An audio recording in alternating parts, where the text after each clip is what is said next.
அனைவருக்கும் வணக்கம். தெய்வீக பலன்கள் சேனல் சார்பாக தங்களை அன்புடன் வரவேற்கிறோம். இன்று நம் காணொலியில் காண விரும்புவது திருமணமாகாத கன்னி பெண்கள் செய்ய வேண்டிய பூஜை சிறப்புகளை பற்றி இந்த காணொலியில் பார்க்கலாம். வாருங்கள் காணொலிக்கு செல்லலாம். மறக்காமல் ஒரு சப்ஸ்கிரைப் செய்யவும். திருமணமாகாத கன்னி பெண்கள் இந்த பூஜையை செய்து வர விரைவில் திருமணம் நடக்கும். சாந்த ரூபமான பாரம்பரிய ஆஞ்சநேயர் படம் ஒன்றை வாங்கி கொள்ளவும். பொட்டு வைக்கும் ஆஞ்சநேயர் என்று சாமி படங்கள் விற்கும் கடையில் கேட்டாலேயே அதனை கொடுப்பார்கள். அதை வாங்கி வந்து தங்களுக்குரிய நாள் ஒன்றை தேர்ந்தெடுத்து கொண்டு பூஜை அறையில் கிழக்கு முகமாக அமர்ந்து ஸ்ரீ ராமபிரானையும் சீதாவையும் மனதில் பூஜித்து ஆனுமன் காயத்ரி மந்திரம் அல்லது ஹனுமன் மூல மந்திரம் அல்லது ஸ்ரீ ராம ஜெய ராம் என்ற மந்திரத்தை மனதை ஒருநிலைப்படுத்தி உச்சரிக்கவும். குறைந்தபட்சம் 10 நிமிடமாவது இந்த மந்திரத்தை உச்சரித்து கொண்டே இருக்க வேண்டும். பூஜை முடிவில் இடுப்பின் வால் பகுதியில் தூய சந்தனத்தை வைத்து அதன் மீது குங்கும பொட்டு வைக்கவும்.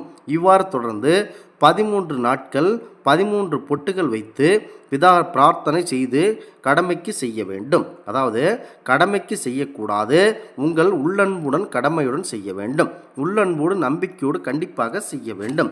அடுத்ததாக பூஜையின் போது துளசி மட்டுமே உபயோகிக்க வேண்டும். வேறு எந்த பூவையும் உபயோகிக்க கூடாது. பூஜை முடிவின் போது 13 உளுந்த வடைகள் செய்து நிவேதனமாக செய்ய வேண்டும். பூஜை ஆரம்ப நாளில் சர்க்கரை பொங்கல் நிவேதனம் செய்யவும். மற்ற நாட்களில் வாழைப்பழம் நிவேதனம் செய்தாலேயே போதுமானது.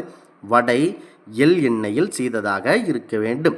ஒரு சிறிய பாத்திரத்தில் நீர் விட்டு அதில் துளசியை போட்டு கொஞ்சம் பச்சை கற்பூரம் சேர்த்து தீர்த்தமாக உபயோகிக்க வேண்டும். கண்டிப்பாக திண்டுக்கல்லில் உள்ள ராம்நகரில் நவமங்கள் உள்ளன. இவைகள் கிழமை வாரியாக வழிபாட்டு நலம் பெற இருக்கிறது. அடுத்ததாக இவரை ஞாயிற்றுக்கிழமையில் வழிபட்டால் சூரிய திசையால் பாதிக்கப்பட்டவர்கள் சூரிய திசை நடப்பவர்கள் பலன் பெறுவார்கள். திங்கட்கிழமை இவரை வழிபடலாம். யோக மாருதி இவரை வழிபடலாம். சந்திரசிலை நடப்பவர்கள் மன அமைதி இல்லாதவர்கள் இவரை வழிபட்டால் உங்களுக்கு நல்ல பேறு கிடைக்க போகிறது.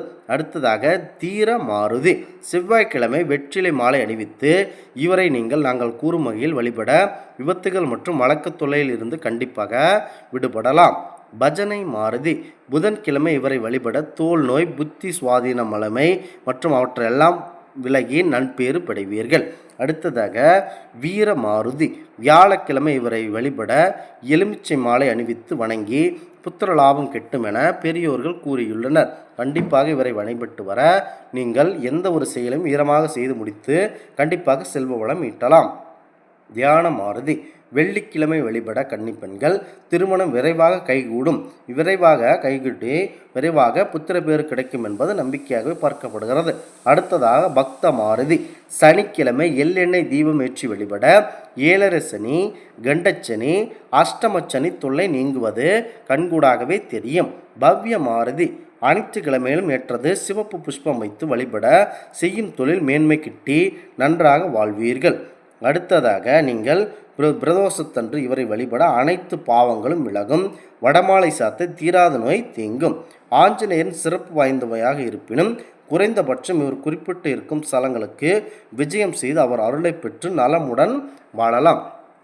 கண்டிப்பாக கல்யாணமாக திருமண பெண்கள் பூஜையின் போது துளசி இலையில் உபயோகித்து அவரை மட்டும் மனதில் நினைத்து கொண்டு பாரம்பரிய ஆஞ்சநேயரை வணங்கினால் விஷ்ணு பெருமானையும் சீதாதேவியையும் வழிபட்டதற்கு நல்ல பேறு கிடைப்பீர்கள். பூஜையின் முடிவின் போது 13 உளுந்த விடைகள் கட்டாயம் இருந்தே ஆக வேண்டும்.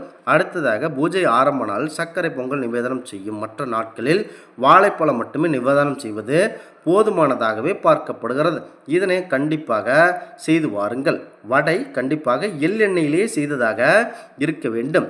ஒரு சிறிய பாத்திரத்தில் நீர் விட்டு அதில் துளசி போட்டு கொஞ்சம் பச்சை கற்பூரம் சேர்த்து தீர்த்தமாக உபயோகித்து வர வேண்டும். இந்த முறைகளை கன்னிப்பெண்கள் பின்பற்றி வந்தால் உங்களுக்கு விரைவில் திருமணம் நடக்கும் என்பது நம்பிக்கையாகவே பார்க்கப்படுகிறது. இந்த ஆன்மீக தகவல் உங்களுக்கு பிடித்து இருந்தால் தெய்வீக பலன்கள் சேனலை கண்டிப்பாக சப்ஸ்கிரைப் செய்து கொள்ளவும். மீண்டும் ஒரு நல்லதொரு காணொளியில் உங்களை சந்திக்கிறோம். நன்றி, வணக்கம்.